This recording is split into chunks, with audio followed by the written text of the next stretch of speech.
matugang Diyos marhay na hapon kasi normal kabiestahan, no?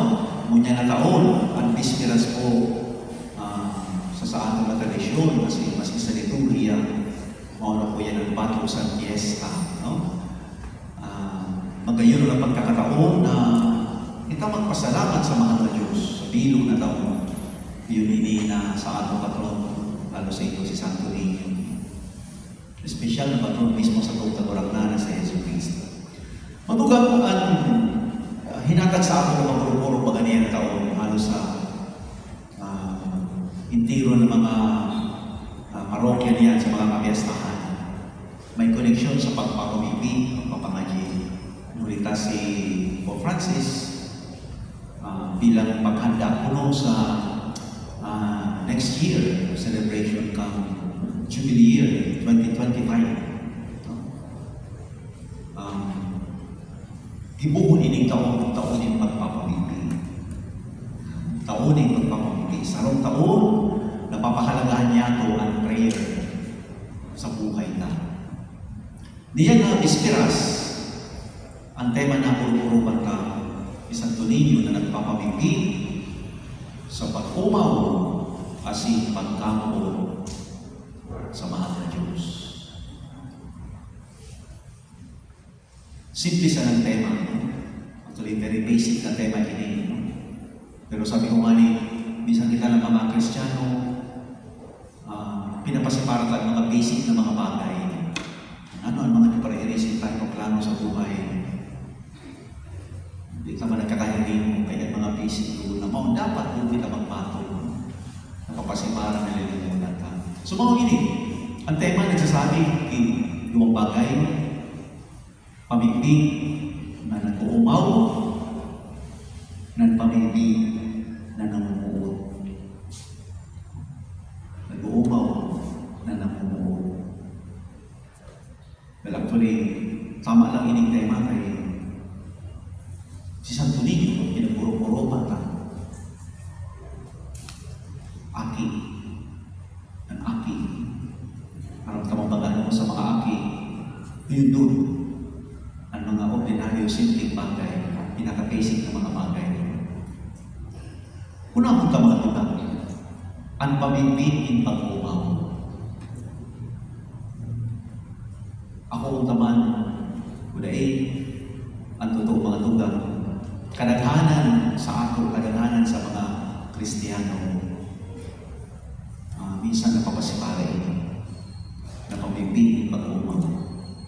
Kaya kadaghanan, nakadumdum lang sa Diyos kung may kaipuhan.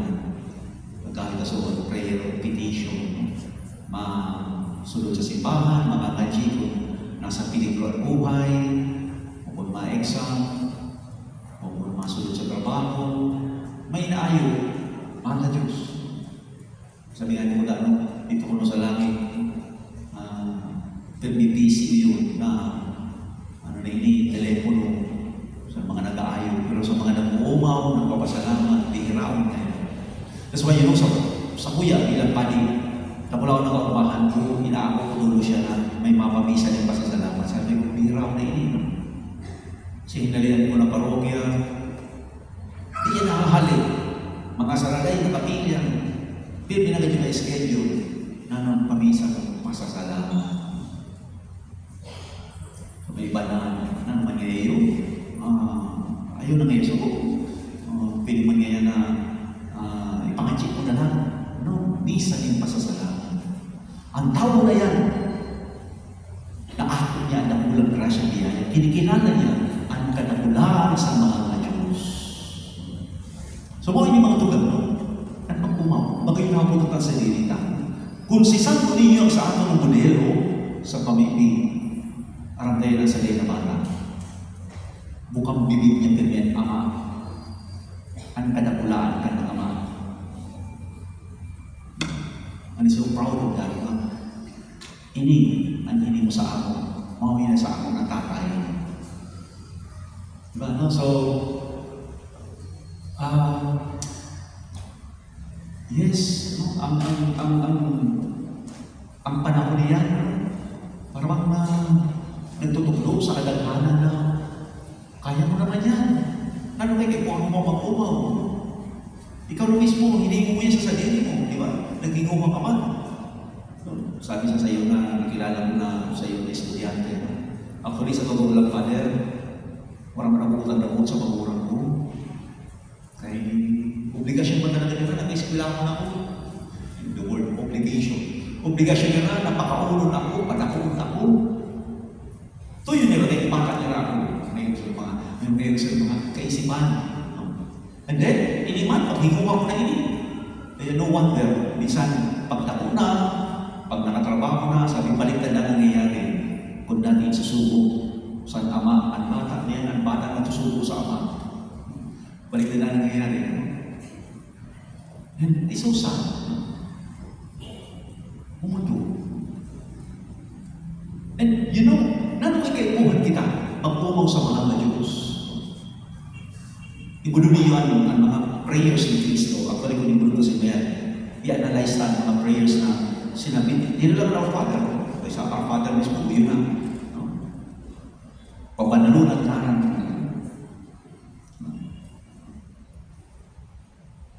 sampahonan na ng prayer na sa ama niya, kamarawayan sa Diyos. And then in many other prayers, na hinihingi niya sinasabi ni Kristo, o yun hindi, nagbabago sa pag-umaw, kamarawayan na naman. Halis ayan ka po sa hindi ro halis sa iya. Sa mga tugang, imulutasin ba yan? Ano kayo mga ini?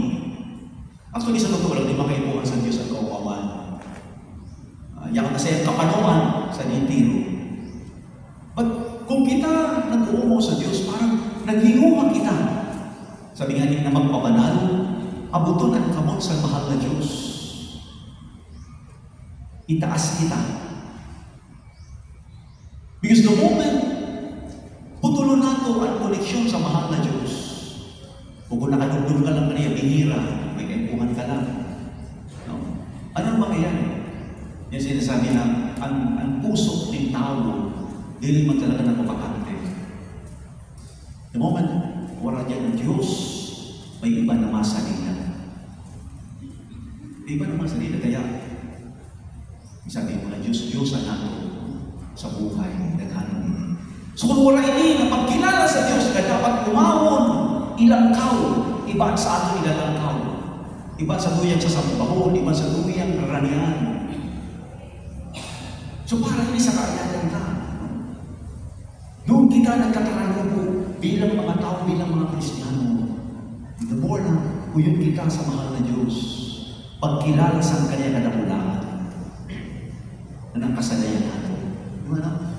Pag inuumo mo ang mahal na Diyos, iniibig mo sa dili mo, nagpapakubalakan. Yan ang pagkilala ni Kristo sa mga salalay na tao sa ito na panahon. Inigawin niya sa ito ng mga anonyms, the poor servants of Yahweh, na pabilang si Virgen Maria, ang pamilya ni Maria, Jose, Asinsin, sa Kristo mismo. Sa kanilang kadukaan, kanilang kapakumbabaan, uyun ang kadakulaan sa mahal na Diyos. Wala ka niyang rason na namanahin mo nila, naabot nila, na sila magpakawawa. Kaya gani, diri pa yan, para kay Kristo, ang kaisipan na hinihimo sa mga pariseyo sa tulaban, the self-righteous attitude. Porque mga kapatid ay mag-pray, no? Araman ng tiro sa Biblia, mauna yan na nangyayari. And then, magayon mo na i-connect natin. Ang tao na nag-uumaw sa Diyos, nagkikilala sa kadakulaan kang mahal na Diyos, mo'y ng tao actually na may rason na mag-uuma. Pirmi.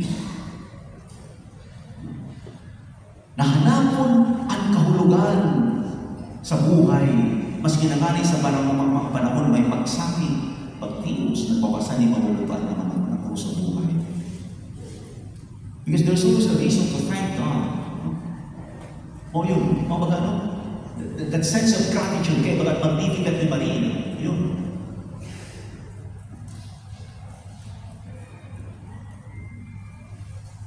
Ang tunay na marka dapat sa tao, sabi ni, lalo sa Kristiyano, sabi ni Pope Francis, ang tao pero na may rason na magpagmahal. Kaya si Pope Francis, sabi niya sabi, contradiction sa iyo na nakasimangot ka mo na nagsisimba ng mga G o nabubuhay bilang mga Kristiyano. O yun dapat ini. Yun dapat ini.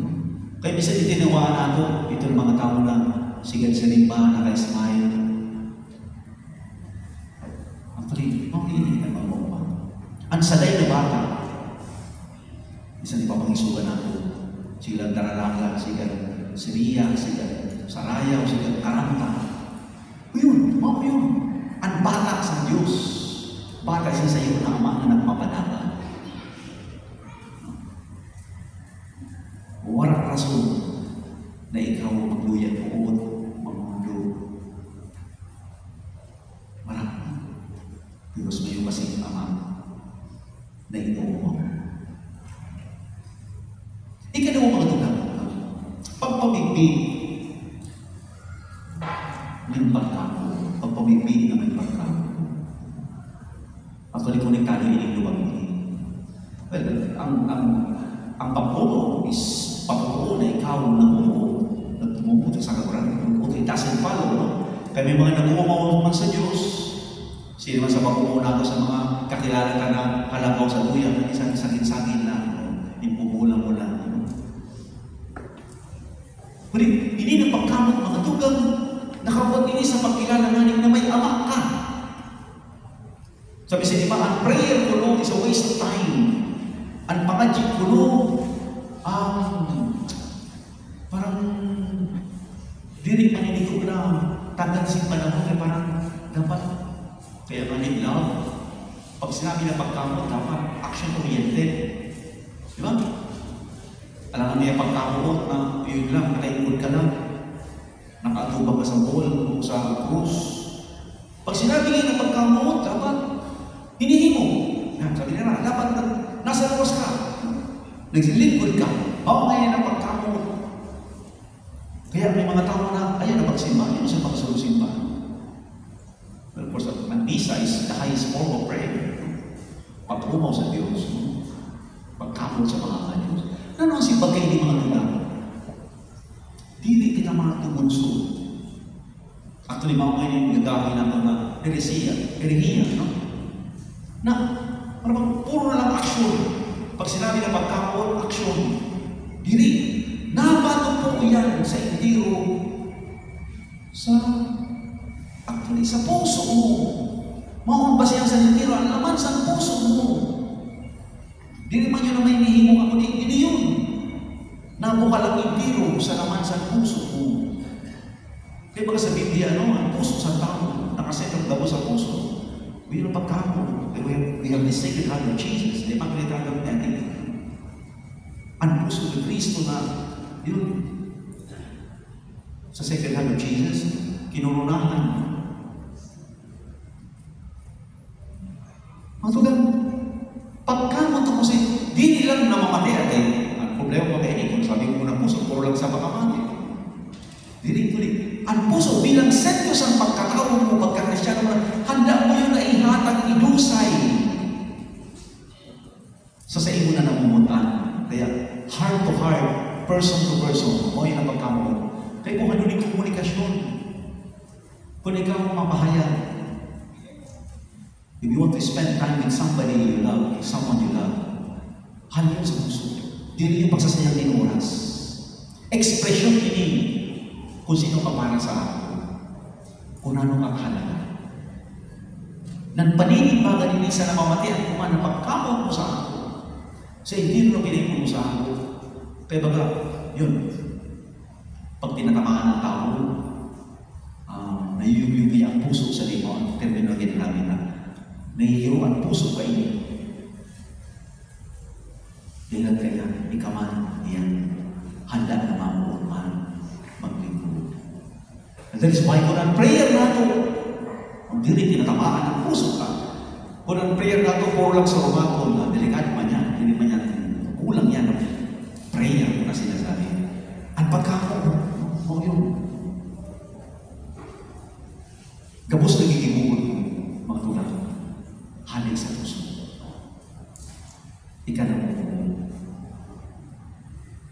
namumuod. Kaya ikaw ay nagtamot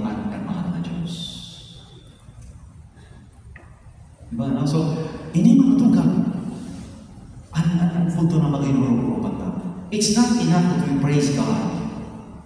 May mga tao na mauna ngayon, matibayang magkaranta, mag-umaw sa Diyos, kundi ang mas mahalaga, hindi ng kadua, ang pagkakot. Di magkaimo sa Diyos, ang halabauno ng mga karantahan, di man niya sa maarawatan, paharapaan, o pag-arayunan sa surmato, sabi ni Cristo, no? Puro lang surmato, mamalik words. Hindi yan. Sabi niya, magkulong pa mo sa kwarto niyo, o mo pupray. Yan din. And of course, haling hindi, mauna yun, ipapaibon mo na sa iyo. Bunga kaya na relasyon, bunga sa komunikasyon, communion na sinasabi na, diyan, spontaneously, naturally, maluwa sa iyo, ikaw mamumot sa iyo. Sabi ni Cristo, thy will be done.